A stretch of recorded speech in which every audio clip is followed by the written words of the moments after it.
Vision செய்திகளுக்காக ஆனந்தி. விரிவான செய்திகளை காணும் முன் இன்றைய முக்கிய செய்திகள். நாளை மறுநாள் பட்ஜெட் கூட்டத்தொடர் தொடக்கம். கவர்னர் சிபி ராதாகிருஷ்ணன் உரையாற்றுகிறார். மத்திய அரசை கண்டித்து திமுக போராட்டம். முதலமைச்சருக்கு 7 சட்டமன்ற உறுப்பினர்கள் சவால் விடுவதாக பேச்சு. கடல் அலையில் இழுத்துச் செல்லப்பட்ட பொறியாளர் பிணமாக மீட்பு. ஏனாம் பிராந்தியத்தில் கடும் வெள்ளம், மக்களின் இயல்பு வாழ்க்கை பாதிப்பு. இனி விரிவான செய்திகள். நாளை மறுநாள் பட்ஜெட் கூட்டத்தொடர் புதுவையில் தொடங்குகிறது. கவர்னர் சிபி ராதாகிருஷ்ணன் பட்ஜெட் உரையாற்றுகிறார். புதுச்சேரி சட்டசபையில் பட்ஜெட் கூட்டத்தொடர் வருகின்ற 31ஆம் தேதி தொடங்குகிறது. அன்றைய தினம் கவர்னர் உரையாற்றி கூட்டத்தொடரை தொடங்கி வைக்கிறார். இதற்காக கவர்னர் உரை தயாரிக்கப்பட்டுள்ளது. இந்நிலையில் புதுச்சேரியின் புதிய கவர்னராக கேரள மாநிலத்தை சேர்ந்த குஜராத்தில் IAS அதிகாரியாக பணியாற்றி ஓய்வு பெற்ற கைலாசநாதன் நியமிக்கப்பட்டுள்ளார். புதுச்சேரி பொறுப்பு கவர்னராக உள்ள சிபி ராதாகிருஷ்ணன் மகாராஷ்டிரா கவர்னராக மாற்றம் செய்யப்பட்டுள்ளார். புதுச்சேரி சட்டசபையில் பட்ஜெட் கூட்டத்தொடர் தொடங்க இருப்பதால் புதிய கவர்னர் கைலாசநாதன் உடனடியாக பதவியேற்பார் என்று தகவல் வெளியானது. ஆனால் புதிய கவர்னர் கைலாசநாதன் பொறுப்பேற்பதில் தாமதம் ஏற்பட்டுள்ளது. இதனால் வருகின்ற 31ஆம் தேதி கவர்னர் சிபி ராதாகிருஷ்ணன் சட்டசபையில் உரையாற்றி பட்ஜெட் கூட்டத்தொடரை தொடக்கி வைக்க உள்ளார். காலையில் உரையாற்றும் அவர் மாலையில் மகாராஷ்டிரா கவர்னராக பொறுப்பேற்க உள்ளார். புதுச்சேரி சட்டசபையில் முதலமைச்சர் ரங்கசாமி 2ஆம் தேதி பட்ஜெட்டை தாக்கல் செய்கிறார். அன்று மாலை புதிய கவர்னராக கைலாசநாதன் பதவியேற்பார் என்று தகவல் வெளியாகியுள்ளது. மத்திய அரசை கண்டித்து திமுக சார்பில் இன்று கண்டன ஆர்ப்பாட்டம் நடைபெற்றது.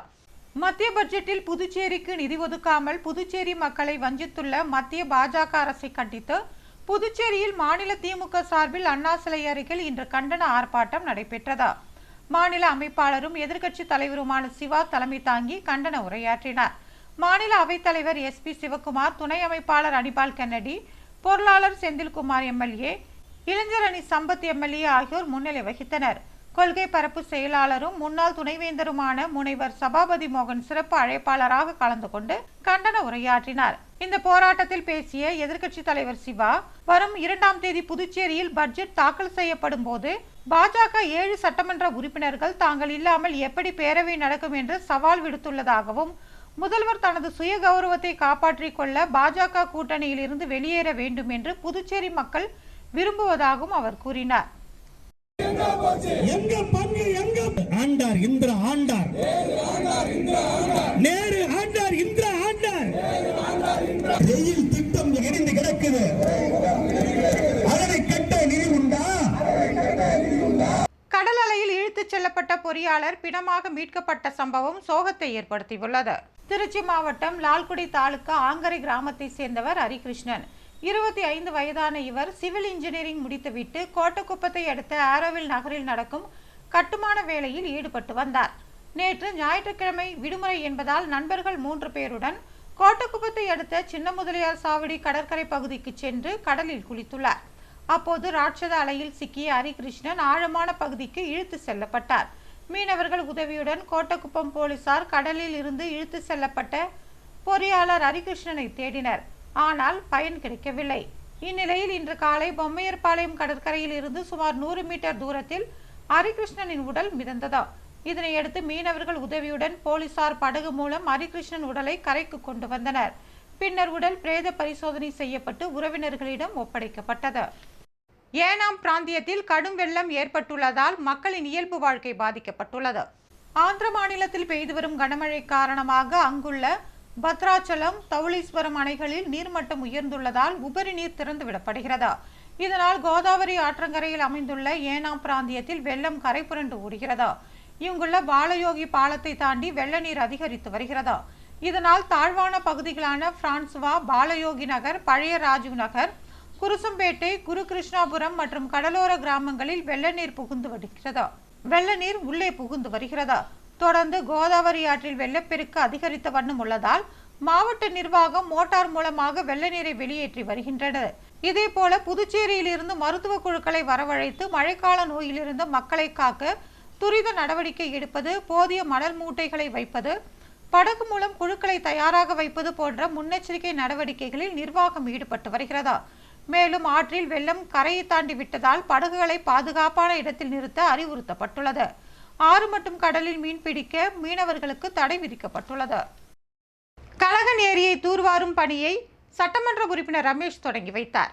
உழவர்கரை நகராட்சி சார்பில் நகராட்சிக்கு உட்பட்ட பொது இடங்கள் மற்றும் நீர்நிலைகளில் தூய்மையை பாதுகாக்கவும் பொதுமக்களுக்கு விழிப்புணர்வு ஏற்படுத்தவும் தன்னார்வலர்களின் உதவியோடு சிறப்பு துப்புரவு பணி மேற்கொள்ளப்பட்டு வருகிறது. அதன் ஒரு பகுதியாக புதுச்சேரி மற்றும் தமிழகத்தை சேர்ந்த 200க்கும் மேற்பட்ட தன்னார்வலர்கள் உழவர்கரை நகராட்சியுடன் இணைந்து ஒருமுறை பயன்படுத்தும் நெகிழியை பயன்படுத்த மாட்டோம், சுற்றுச்சூழலை பாதுகாப்போம் என்ற உறுதிமொழி எடுத்துக்கொண்டு கனகன் ஏரியை தூய்மைப்படுத்தும் பணியை மேற்கொண்டனர்.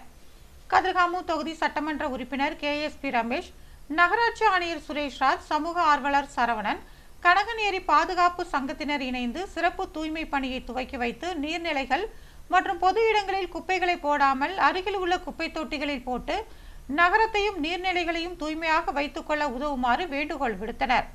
இந்த சிறப்பு துப்புரவு பணியில் கனகன் ஏரியிலிருந்து சுமார் 2 டன் அளவு பிளாஸ்டிக் மற்றும் இதர கழிவுகள் சுத்தம் செய்து அகற்றப்பட்டன.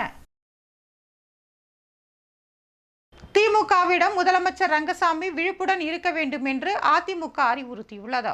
புதுவை மாநில அதிமுக செயலாளர் அன்பழகன் செய்தியாளர்களை சந்தித்தார். அப்பொழுது அவர் புதுவை அரசியலில் அசாதாரணமான சூழ்நிலை நிலவுவதாகவும் இதை ஒரு சில அரசியல் கட்சிகள் பயன்படுத்தி ஆட்சி மாற்றம் செய்ய நினைப்பதாகவும் தெரிவித்துள்ளார். பாரதிய ஜனதா கூட்டணியில் இருந்து ரங்கசாமி வெளியேறி தேர்தலை சந்திக்க முன்வர வேண்டும் என்று தான் கூறி வருவதாகவும் திமுகவை பொறுத்தவரை சொல்வது ஒன்று செய்வது ஒன்றாக இருக்கும், இந்த ஆட்சியை கவிழ்க்க மாட்டோம் என்று தொடர்ந்து எதிர்க்கட்சி தலைவர் சிவா கூறி வருவதாகவும், ஆனால் ஆட்சியை கவிழ்த்து குறுக்கு வழியில் திமுக அதிகாரத்தை கைப்பற்றும் என்பதே அதன் அர்த்தம் என்று தெரிவித்தார். திமுகவிடம் முதலமைச்சர் ரங்கசாமி விழிப்போடு இருக்க வேண்டும் என்றும் அவர் கூறியுள்ளார். தேக்வாண்டோ நடுவர்களாக தேர்வு பெற்றவர்கள் முதலமைச்சர் ரங்கசாமியை சந்தித்து வாழ்த்து பெற்றனர். மத்திய அரசு விளையாட்டுத்துறை மற்றும் இந்திய ஒலிம்பிக் சங்க அங்கீகாரத்துடன் இயங்கும் தேக்வாண்டோ ஃபெடரேஷன் ஆஃப் இந்தியாவின் இணைப்பில் இயங்கி வரும் புதுச்சேரி தேக்வாண்டோ விளையாட்டு சங்கத்தின் சார்பாக தேசிய நடுவர்கள் தேர்வில் ஏராளமானோர் கலந்து கொண்டனர். புதுவையை சேர்ந்த சர்வதேச நடுவர் பகவத் சிங் நடுவராக தேர்வு செய்யப்பட்டார். நந்தகுமார், தக்ஷணப்பிரியா, செல்வரசி, ஆனந்தராஜ், தேவகணேஷ், ஹரிஹரன், ரகுராமன், ஜெகதீஷ், மஞ்சுளா தேவி, சரண் யஸ்வந்த் ஆகியோரும் தேசிய நடுவர்களாக தேர்ச்சி பெற்றனர். ஃபெடரேஷனில் டெக்னிக்கல் கமிட்டி மூலம் தேர்வு செய்யப்பட்ட இவர்கள் இந்தியா முழுவதும் அடுத்தடுத்து நடைபெறவுள்ள தேசிய போட்டிகளின் நடுவர்களாக செயல்பட தகுதி பெற்றுள்ளனர் என்பது குறிப்பிடத்தக்கது. புதுச்சேரி அரசு மற்றும் ஒலிம்பிக் சங்கம் அங்கீகாரம் பெற்ற தேக்வாண்டோ சங்க கௌரவ தலைவரும் புதுச்சேரி முதல்வருமான ரங்கசாமியிடம் இவர்கள் வாழ்த்து பெற்றனர். சான்றிதழ் வழங்கி கௌரவிக்கப்பட்ட இந்நிகழ்ச்சியில் சங்க தலைவர் ஸ்டாலின் முன்னிலை வகித்தார். செயலாளர் மஞ்சுநாதன் மற்றும் நிர்வாகிகள் கலந்து கொண்டனர். சென்னை உயர்நீதிமன்றத்தின் கூடுதல் அரசு வழக்கறிஞர் ராமச்சந்திர மூர்த்தியின் 25வது ஆண்டு பணியின் தொடக்க விழா சிறப்பாக கொண்டாடப்பட்டது. புதுச்சேரியை சேர்ந்த சென்னை உயர்நீதிமன்ற கூடுதல் அரசு வழக்கறிஞர் ராமச்சந்திர மூர்த்தி 25வது ஆண்டாக வழக்கறிஞர் பணியை செய்து வருகிறார். அரசு மற்றும் தனியார் துறையில் ஆலோசகராகவும் பல வழக்குகளை திறம்பட செயல்பட்டு வெற்றியும் பெற்றுள்ளார். இதனையடுத்து ராமச்சந்திர மூர்த்தியின் ஜூனியர் வழக்கறிஞர்கள் சார்பில் 25ஆம் ஆண்டு வழக்கறிஞர் பணி தொடரும் விழா கொண்டாடப்பட்டதா. இதில் முதலமைச்சர் ரங்கசாமி, உள்துறை அமைச்சர் நமச்சிவாயம், வேளாண் துறை அமைச்சர் தேனி ஜெயக்குமார், முதலமைச்சரின் பாராளுமன்ற செயலர் ஜான்குமார், எதிர்க்கட்சி தலைவர் சிவா, சட்டமன்ற உறுப்பினர்கள் உள்ளிட்ட பலரும் கலந்து கொண்டு அவருக்கு வாழ்த்து தெரிவித்தனர். இதனையடுத்து காவல் நிலையங்களில் நீதிமன்ற 25 காவலர்களுக்கும் 25 இளம் வழக்கறிஞர்களுக்கும் சட்ட புத்தகம் அடங்கிய பேக் வழங்கப்பட்டது.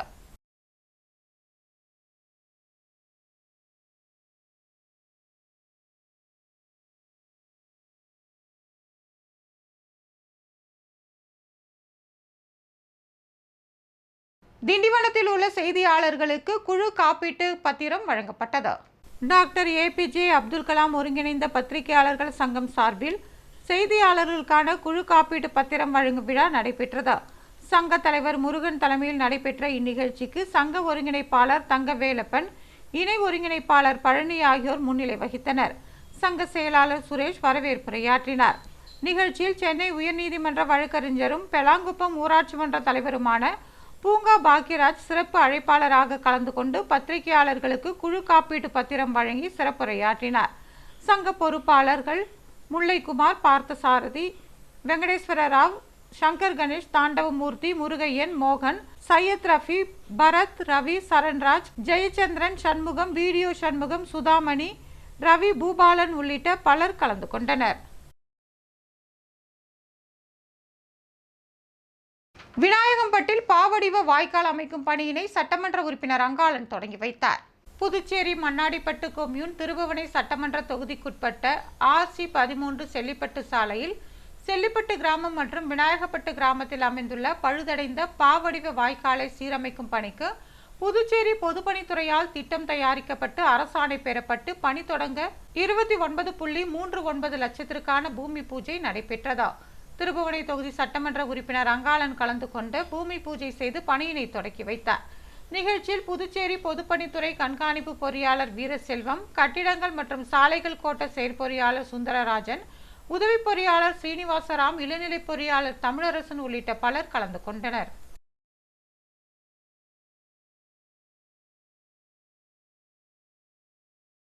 ஆண்டியர்பாளையம் செல்லும் மினி பேருந்தை சபாநாயகர் செல்வம் தொடக்கி வைத்தார். புதுவை மணவெளி தொகுதி தவளக்குப்பம் கொருக்கமேடு வழியாக ஆண்டியர்பாளையம் செல்வதற்காக PRTC மினி பேருந்து இயக்கப்பட்டு வந்ததா. பேருந்து பற்றாக்குறையால் கடந்த ஒரு ஆண்டிற்கு மேலாக இந்த பேருந்து சேவை நிறுத்தி வைக்கப்பட்டிருந்ததா. இத்தொகுதி சட்டமன்ற உறுப்பினரும் சபாநாயகருமான ஏம்பலம் செல்வம் கொருக்கமேடு ஆண்டியர்பாளையம் பகுதி மக்களின் நலன் கருதி மீண்டும் PRTC பேருந்தை இயக்க நடவடிக்கை எடுத்தார். இதனைத் தொடர்ந்து இன்று காலை ஆண்டியர்பாளையம் பகுதியில் இருந்து மினி பேருந்து சேவையை சபாநாயகர் செல்வம் தொடக்கி வைத்து பேருந்தில் பொதுமக்களுடன் பயணம் செய்தார். நிகழ்ச்சியில் PRTC பொது மேலாளர் கலிய பெருமாள், மேலாளர் ராதாகிருஷ்ணன் மற்றும் அப்பகுதி மக்கள் கலந்து கொண்டனர்.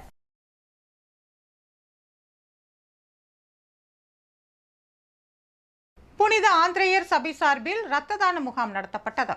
புதுச்சேரி ரெட்டியார்பாளையம் புனித வின்சென்ட் டேட்பால் புனித ஆந்திரேயர் ஆலய சபையின் புதுச்சேரி இந்திரா காந்தி அரசு மருத்துவமனை ஆராய்ச்சி நிறுவனம் இணைந்து மருத்துவ முகாம் நடைபெற்றது. புனித ஆந்திரேயர் ஆலயத்தில் நடைபெற்ற இரத்த தான முகாமில் ஏராளமானோர் கலந்து கொண்டு இரத்த தானம் செய்தனர். செயலாளர் முரளிதரன் வரவேற்புரையாற்றினார். முதன்மை பணியாளர் ORS தல்கோர் தலைமை உரையாற்றினார். பங்கு தந்தை ஜோசப்பால் வாழ்த்துரை வழங்கினார். மருத்துவக் கல்லூரியின் மருத்துவர் கார்த்திகேயன் நோக்க உரையாற்றினார். வட்டார சபையின் முதன்மை பணியாளர் வின்சென்ட் ராயர் வாழ்த்துரை வழங்கினார். நிகழ்ச்சியில் ஆந்திரேயர் சபையின் உறுப்பினர்கள் கலந்து கொண்டனர். சர்க்கிள் தி பாண்டிச்சேரி சார்பில் நடைபெற்ற டென்னிஸ் போட்டியில் வெற்றி பெற்றவர்களுக்கு பரிசுகள் வழங்கப்பட்டன. சர்க்கிள் தி பாண்டிச்சேரி கிளப் சார்பில் மூத்த இரட்டையர் டென்னிஸ் போட்டி நடைபெற்றதா. தென்னிந்தியா முழுவதிலும் இருந்து 170க்கும் மேற்பட்ட டென்னிஸ் விளையாட்டு வீரர்கள் இதில் கலந்து கொண்டனர். முன்னாள் IAS அதிகாரி பாபு நல்லாம் சதீஷ், சர்க்கிள் தி பாண்டிச்சேரி தலைவர் சதானந்தம், செயலாளர் Prakash, sports secretary Matthew, tennis captain Senthilkumar, ஒருங்கிணைப்பாளர் மனோஜ் மற்றும் கமிட்டி உறுப்பினர்கள் கலந்து கொண்டனர். இப்போட்டியில் 30, 40, 50 வயது பிரிவினருக்கு இடையில் நடைபெற்றதா. இதில் முதல் பரிசினை 30 வயது பிரிவில் சுந்தர்தாஸ் மற்றும் ஆப்ரகாம் ஆகியோரும், 40 வயது பிரிவில் செந்தில் மற்றும் சதீஷ் ஆகியோரும், 50 வயது பிரிவில் ஜெய்சங்கர் மற்றும் விஷ்ணு ஆகியோரும் வென்றனர். மேலும் இரண்டாம் பரிசினை 30 வயது பிரிவில் மனோஜ் மற்றும் 40 வயது பிரிவில் முத்து, 50 வயது பிரிவில் பிரகாஷ் ஆகியோரும் வென்றனர். ஜான்மரி வியானி அன்னையின் ஆண்டு பெருவிழா கொடியேற்றத்துடன் தொடங்கியது. புதுச்சேரி ரெயின்போ நகரில் புனித ஜான்மரி வியானி அன்னை ஆலயம் உள்ளது. இந்த ஆலயத்தின் ஆண்டு பெருவிழா ஆண்டுதோறும் சிறப்பாக கொண்டாடப்படுவது வழக்கம். அந்த வகையில் ஆண்டு பெருவிழா கொடியேற்றம் நடைபெற்றது. முன்னதாக சிறப்பு திருப்பலி நடத்தப்பட்டது. தொடர்ந்து ஆலய வளாகத்தில் உள்ள கொடிமரத்தில் அன்னையின் உருவம் பதித்த கொடியை மந்திரித்து புதுச்சேரி கடலூர் மறைமாவட்ட பேராயர் பிரான்சிஸ் கலிஸ்ட் ஏற்றினார். இதில் திரளான கிறிஸ்தவர்கள் கலந்து கொண்டனர். நிகழ்ச்சியில் பாராளுமன்ற உறுப்பினர் வைத்திலிங்கத்தின் உதவியாளரும் காங்கிரஸ் கட்சியின் சிறப்பு அழைப்பாளருமான வினோத் உள்ளிட்ட ஏராளமானோர் பங்கேற்றனர். திருவிழாவையொட்டி தினமும் சிறப்பு திருப்பலியும் மறையுறையும் நடைபெற உள்ளது. மாலை நேரங்களில் சிறிய தேர்பவனி நடைபெற உள்ளது.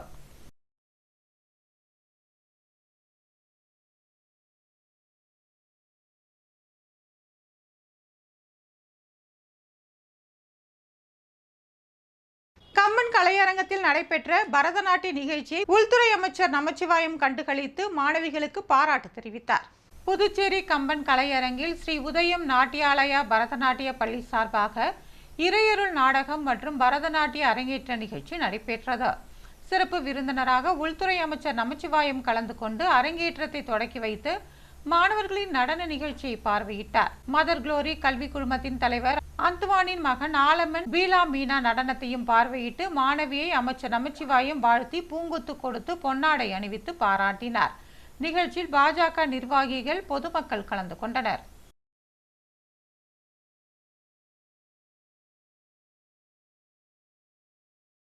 திமுக நகர செயல் வீரர்கள் கூட்டத்தில் தமிழக அமைச்சர் பொன்முடி கலந்து கொண்டார். விழுப்புரம் தெற்கு மாவட்டம் வானூர் கிழக்கு ஒன்றியம், வானூர் மேற்கு ஒன்றியம், கிளியனூர் ஒன்றியம் மற்றும் கோட்டக்குப்பம் நகர செயல் வீரர்கள் ஆலோசனை கூட்டம் விழுப்புரம் தெற்கு மாவட்ட பொறுப்பாளர் பொன் கௌதம சிகாமணி தலைமையில் நடைபெற்றது. கூட்டத்திற்கு உயர்கல்வித்துறை அமைச்சர் பொன்முடி கலந்து கொண்டு சிறப்புரையாற்றினார். ஒன்றிய செயலாளர் PKT முரளி, கிளியனூர் ராஜி, மைத்திலி ராஜேந்திரன், நகர செயலாளர் SS ஜெயமூர்த்தி ஆகியோர் முன்னிலை வகித்தனர். விக்கிரவாணி சட்டமன்ற உறுப்பினர் அன்னியூர் சிவா, மாவட்ட ஊராட்சி குழு தலைவர் ஜெயச்சந்திரன், மாவட்ட பொருளாளர் ஜனகராஜ், மாநில ஆதிதிராவிட நலக்குழு இணை செயலாளர் புஷ்பராஜ், மாவட்ட துணை செயலாளர் தயா இளந்திரையன், தலைமை செயற்குழு உறுப்பினர் பாஸ்கரன், பொதுக்குழு உறுப்பினர் இளங்கோ, ஒன்றிய குழு தலைவர் உஷா, PKT முரளி, ஒன்றிய குழு துணைத் தலைவர் பருவ கீர்த்தனா, விநாயகமூர்த்தி உள்ளிட்ட ஒன்றிய நகர கழக நிர்வாகிகள், பிரதிநிதிகள் கலந்து கொண்டனர். புதுவையில் இன்றைய தங்கம் மற்றும் வெள்ளி விலை விவரம். தங்கம் 1 கிராம் 6340 ரூபாய். ஒரு சவரன் தங்கம் 50,720 ரூபாய். வெள்ளி 10 கிராம் 865 ரூபாய். மீண்டும் இன்றைய முக்கிய செய்திகள். நாளை மறுநாள் பட்ஜெட் கூட்டத்தொடர் தொடக்கம். கவர்னர் CP ராதாகிருஷ்ணன் உரையாற்றுகிறார். மத்திய அரசை கண்டித்து திமுக போராட்டம். முதலமைச்சருக்கு 7 சட்டமன்ற உறுப்பினர்கள் சவால் விடுவதாக பேச்சு. கடல் அலையில் இழுத்துச் செல்லப்பட்ட பொறியாளர் பிணமாக மீட்பு. ஏனாம் பிராந்தியத்தில் கடும் வெள்ளம், மக்களின் இயல்பு வாழ்க்கை பாதிப்பு. இத்துடன் செய்திகள் நிறைவு பெறுகிறது. வணக்கம்.